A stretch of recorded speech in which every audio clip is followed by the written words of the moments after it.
secured victory over Australia in a test match after 17 years today. We have all the details of the nail-biting first test. But before that, did you know that while you are sitting in the comfort of your home watching this news bulletin, are you aware that you are in fact in debt to the tune of 500,000 rupees? You may be watching this bulletin with your children. Are you aware that they too are 500,000 rupees in debt? How did this happen? We will seek to answer this question on tonight's bulletin, but before that, here's a look at the headlines. A consensual government to function for 5 years. A statement from the President. මේ ඉදිරි අවුරුදු 5 කාලය තුල කාටවත් පොල්ලන්න වටන්න පුළුවන් කමක් නැහැයි කියන එක මම බොහොම පැහැදිලිව ප්‍රකාශ කරන්න ඕනේ. Joint opposition reaches Nitambua from Nelumdenia. Kiribati ready to welcome the Padayatra. Cardinal Malcolm Ranjit gets onto the streets in the fight against drugs. එයාට දඬුවම් කරන්න. ඒ සඳහා ක්‍රියා කරන උදව් කරන ඇතැම් දේශපාලන ක්ෂේත්‍රයයි ඉන්නවනම් ඒගොල්ලන්ට දඬුවම් කරන්න. Minister Navin Dissanayake warns of abandoning his portfolio if coconut is imported.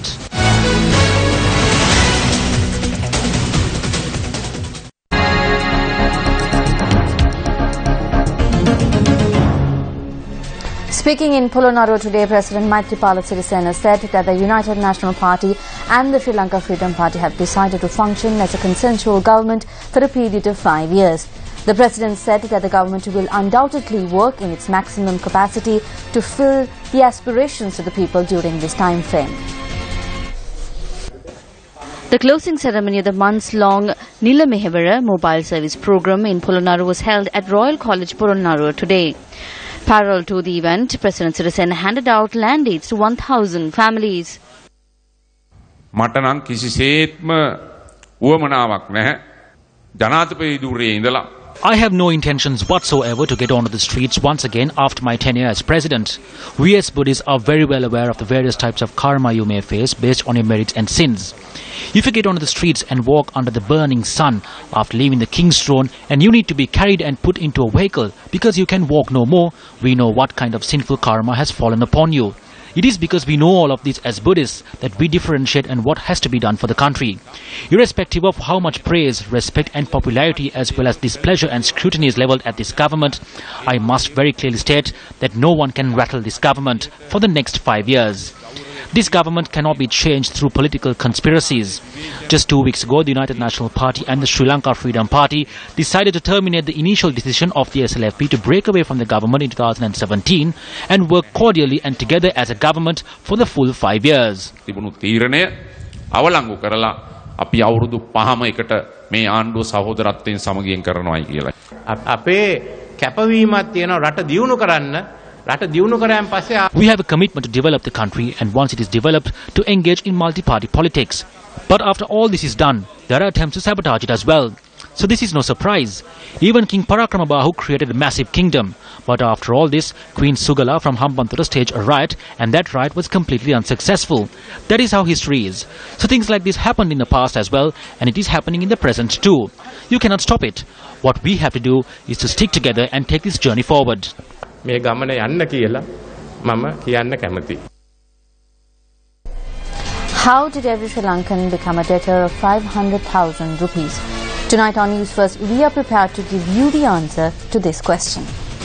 අපේ රටේ සංවර්ධනය ගැන කතා කරනකොට Some speak of the country's development. They say that during their time large development projects took place and they say that this government hasn't engaged in any development activities. Today the country is suffering from a debt burden of 9 trillion. As the new government, we have to repay this debt. මේ රුපියල් කෝටි 9 ලක්ෂය ගෙවන්න ඕන පිටට. The total Sri Lankan debt in 2005 was 2,222.3 billion rupees and this figure reached up to 4,590.2 billion rupees. What is astounding is that this figure doubled in 2015. In 2015, the total government debt was 8,503.2 billion rupees. In the recent past, it was speculated that the total government debt was not accurate. Nonetheless, with the increase of debt, a major portion of the government's revenue has to be spent on repaying the loan installments and interests. In 2012, this figure was at 96.8% and increased to 102.2% in 2013. The figures dropped to 90% in 2014, and in 2015 it rose just over 95%. When we earn 100 rupees, 95 rupees and 40 cents is spent on repaying the loan and the interest. Thereby, we are left with a mere 4 rupees and 60 cents to spend on education, infrastructure development, and even to continue with public services. It clearly shows that we have been placed in a position where we cannot cover the normal expenses of the country. In a backdrop where the country's revenue is used to repay the loan installment and interest, and when the remainder is not sufficient to cover the other expenses, what happens is that more loans are obtained. With the rise in the dollar rates, we can see an increase of 258 billion rupees in debt. Take a look at the sources that were used to obtain the loans. In 2004, 99% of the loans were obtained on concessionary conditions. However, due to certain bad decisions made, only 48% of the loans obtained in the recent past were obtained under concessionary conditions. 52% of the loans were commercial loans with no concessionary conditions. Interest rates of commercial loans are very high. This is why we have a higher debt burden. Economists say that one of the main reasons for the country to be debt-ridden is the failure of many large-scale projects that were launched with the aim of increasing the revenue of the government. The Mattala Rajapaksa International Airport, funded 100% by international loans, suffered a loss of 2,881 million rupees or 2.881 billion rupees in 2014, and the debt recorded in 2015 was 2,875 million rupees or 2.875 billion rupees. Numbers show that the Hambantota port has also suffered continuous losses. In 2014, the loss suffered was 3,119 million rupees, and in 2015, that figure topped to 4,949 million rupees. There is no issue if we obtain loans, generate revenue from that and repay the loans. However, most of the loans obtained in the recent past were utilized on failed projects. These failed projects continue to incur losses. In addition to the debt burden, the government is compelled to obtain more loans to cover the losses. Therefore, we are stuck in a serious debt trap.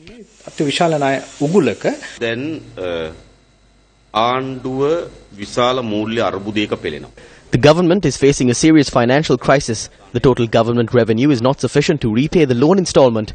The situation the government is in is that it has to continue to burden the people and fill up the treasury. The government is in possession of an empty treasury where nothing was saved. The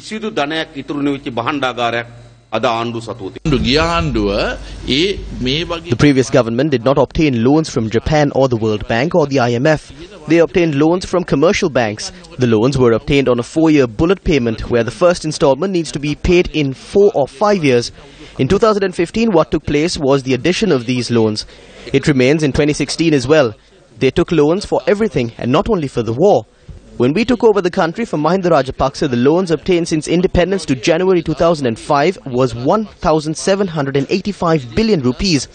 From January 2005 to the 8th of January 2015, the total loans exceeded 9,900 billion rupees. The loans have quadrupled because of these reasons.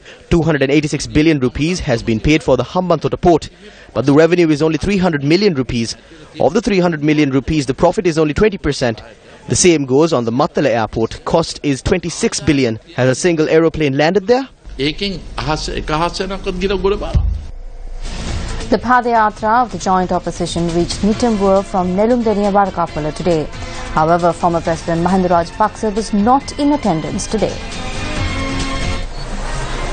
The Padayatra commenced his journey from Nelumdeniya Varakapala today.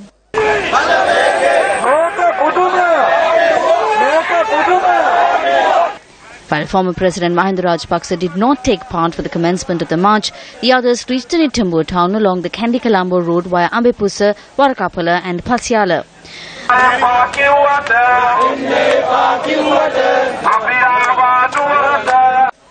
These were the scenes which were captured on our cameras during the procession. The Padayatra is scheduled to travel from Nitambur to Kiribati tomorrow.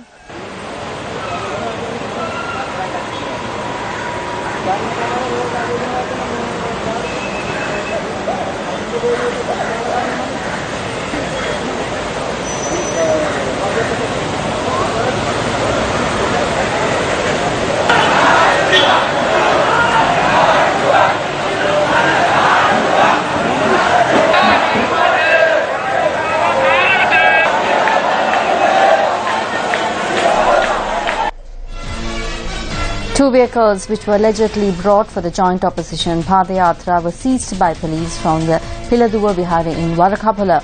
The vehicles were seized on the charge of illegally using state-owned vehicles. A van and a crane were the two vehicles which were seized by the police. According to a correspondent, the crane had been brought to lay floral tribute to the statue of Dharmasiri Ekanaika in the Varakapula town today. Meanwhile, during an event to educate civil security officers in Koskoda today, the Inspector General of Police received a phone call on this incident.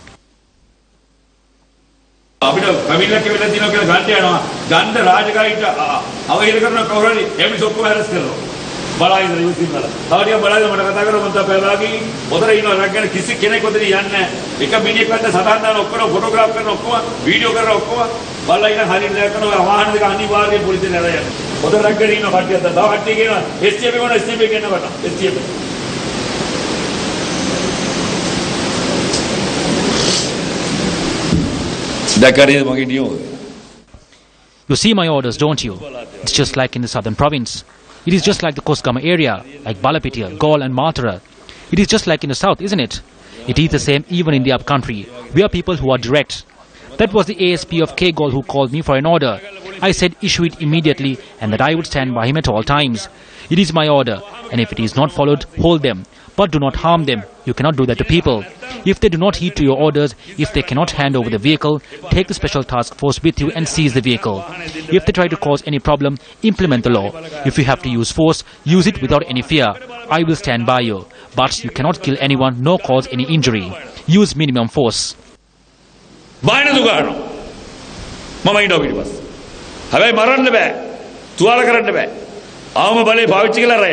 You can break the law, but you can bend the law. උඹට නීතිය කඩන්න බෑ. හැබැයි නීතිය නැමුවේ. අපි නමාගෙන යන නීතිය. Events were organized at several locations in the island today, opposing the march organized by the joint opposition.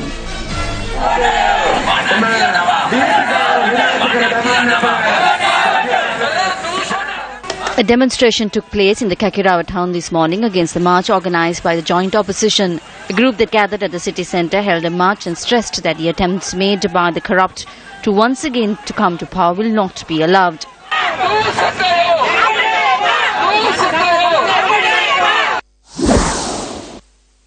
This was the situation today in Kiribati, where the march of the joint opposition is expected to reach tomorrow.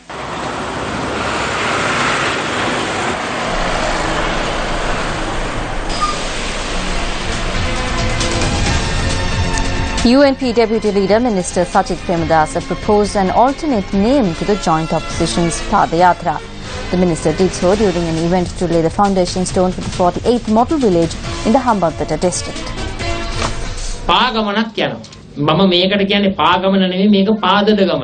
They are going on a march, but I don't call this a march. I call this a vagabond's march. They are going on this vagabond's march for the rogues to protect the rogues. Just like the tigers craving for blood, the rogues crave for dollars, pounds and euros. Now they cannot get rid of this craving, which is why they are tiring themselves so much to start this vagabond's march from Kandy to Colombo.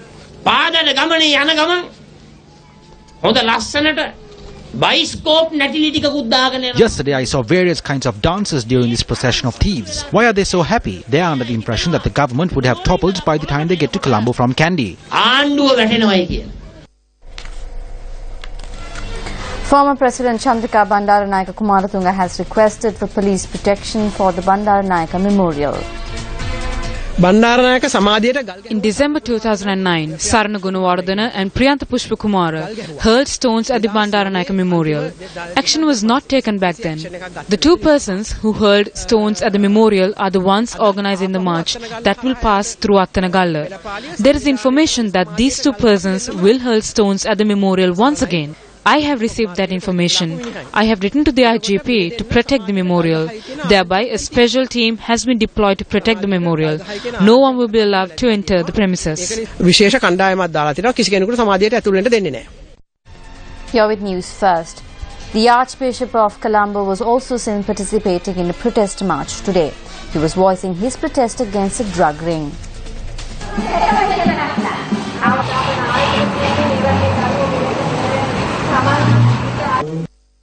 Religious leaders from Ragama, Kandana and Jayala were joined by the Archbishop of Colombo in this anti-drugs march.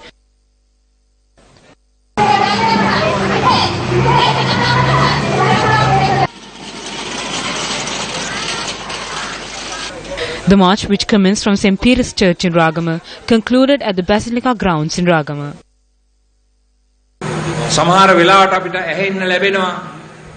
We often hear about narcotics being brought in containers from here and there and that they were seized. Do not allow the perpetrators evade from the law. They must be punished. If there are those in politics who assist them, they too need to be punished. I also call on the ministers and MPs from the Catholic faith, do not commit such acts. Persons who commit these acts must be punished no matter what their religion is and what language they speak. ආගම මොකක් වුණා, ජාතිය මොකක් වුණා, භාෂාව මොකක් වුණා, මේ වගේ වැඩ කරන අයට දඬුවම් කරන්නම ඕනේ. හාල්මැස්සෝ පුංචි පුංචි මාළුවෝ නෙවෙයි. The big whales will be targeted and not the small fish. Do not have any fear. Assist us by providing us with information. You can note down my number. Do not call the IGP for family matters and other petty matters. I am giving you my number based on trust.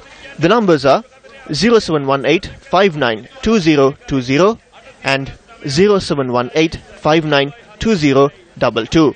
Call this number. Give us information on serious issues. Not about small-time retailers, but about the big whales. Give us information on drug rings and individuals.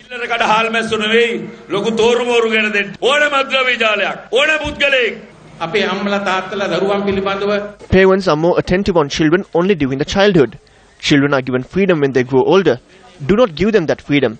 Parents have a great responsibility to be attentive on who their children associate and where they are going. The subject of coconut, which is a prominent topic for a certain period of time, has come under much discussion once again.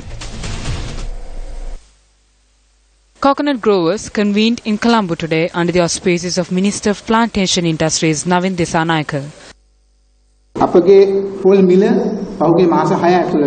coconut prices have been swaying around the 20 rupee range over the past 6 months. It has been around 20, 21 to 19 rupees. This is the lowest price of coconut has dropped over the past 5 years. The key issue is the production cost of a coconut, which is 28 rupees and 50 cents. If you make the calculations, if we are given 35 rupees, we can cultivate our plantations well and give a good produce. Give us a minimum price of at least 28 rupees. There are stories of how this 20 rupees is also too much. It does not matter. Give it for 28 rupees. Even though the price of a coconut is at 20, the price of a coconut in the market is 50 to 55 rupees. Anyone can reason this out, but this is the truth.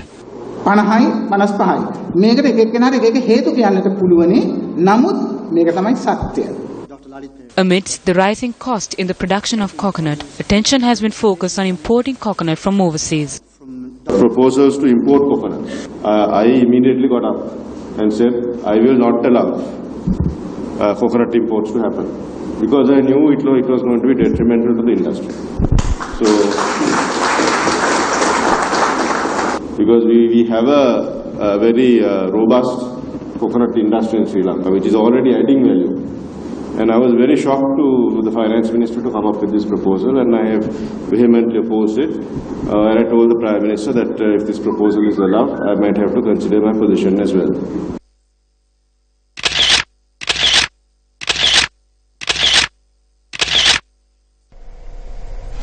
What you saw was a series of images of what the villagers of Pataleagama, Kaliapura in Hambantota woke up on a June morning.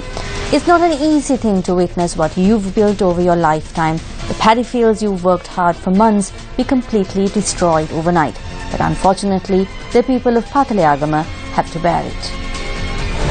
Day 11. The people of Pataleagama, Kaliapura have had to sacrifice their lives and property to wild elephants as a result of the electric fence, which is supposed to keep elephants away, becoming a fence just to mark the boundary. There are around 800 families living in Pataleagama Mahaveli farming land, which spans over 1,000 acres. This is the current state of the houses built by these people who engage in farming as their main source of income. It is a meritorious deed if this is done. We have been suffering for 7 years. They say it was to chase a wild elephant. We spoke to the Wildlife Authority and those officials were also attacked. If those officials were attacked, there is no point in talking about us. Farmers say that the dysfunctional state of this electric fence, which has separated their lands from the reserve, is the cause for this current state. The wild elephant situation has also resulted in almost 4,000 acres of farmland being left uncultivated and unused. Some farming families have even abandoned their homes and left the area as there is no solution to this problem. We have to spend around 2,000 to 3,000 rupees. We don't have help from anyone. Under News First Gum at the 100-day initiative, steps have begun to build an electric fence to protect the people of Patalaya Gama. This is the joy and satisfaction expressed by the people following the renovation of the section of road from Damanaya Junction to Alakolavava in Sigirimulla on the Dambulla-Vavala road. Construction on this road began on the 20th of this month as the inaugural project of the Gum at the 100-day initiative. While construction on the road, which had not seen sight of development over the past 25 years, was completed last evening, nearly 3,000 families from around 10 villages will reap the benefits of this facility. Construction of the water project for the Burala village in Veligama, Matara is also in effect. The project, which will bring the simple gift of clean drinking water to around 200 families, is a project under the Gum at the 100-day initiative. Tonight on our special segment National Development, we take a look at the Nila Mehevara mobile service program, which was launched to enable the people to find solutions to their problems.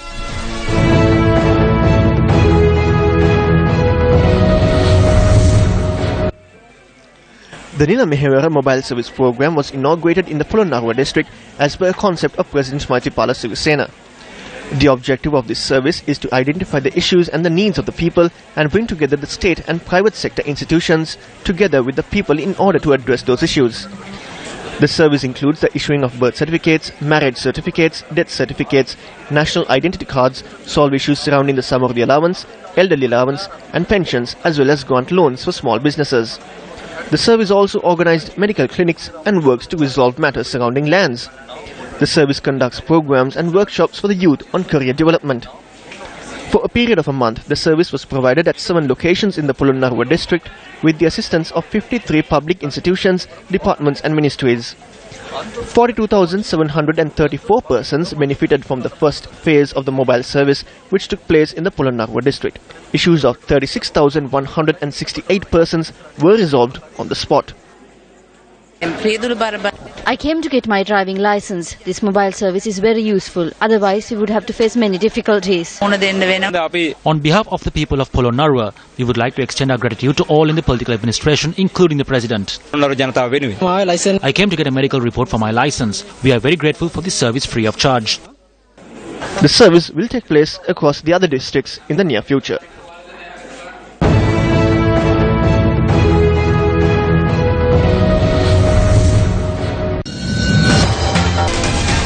The Torch of Hope rally, which is organized with the intention of mustering support for Sri Lankan sportsmen and women who will be competing at the Rio Olympics, marked Day 17 today. The rally is organized by the Capital Maharaja Organisation Limited together with News First and is supported by the Ministry of Sports, Ministry of Education and the National Youth Services Council. The Torch of Hope rally started off today with the blessings from the historic Kiri Vihara.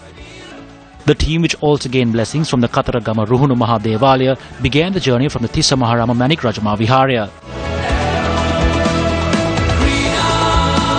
The procession carrying the Torch of Hope then reached Hambantota.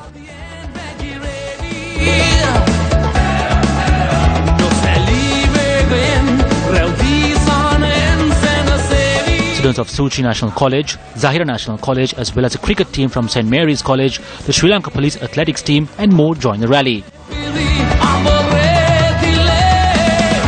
800 meter South Asian gold medalist Nimali Liana RG2 joined the Torch of Hope rally. The rally reached its final destination for the day, Tangol, to a warm welcome from people rallied on the sides of the road.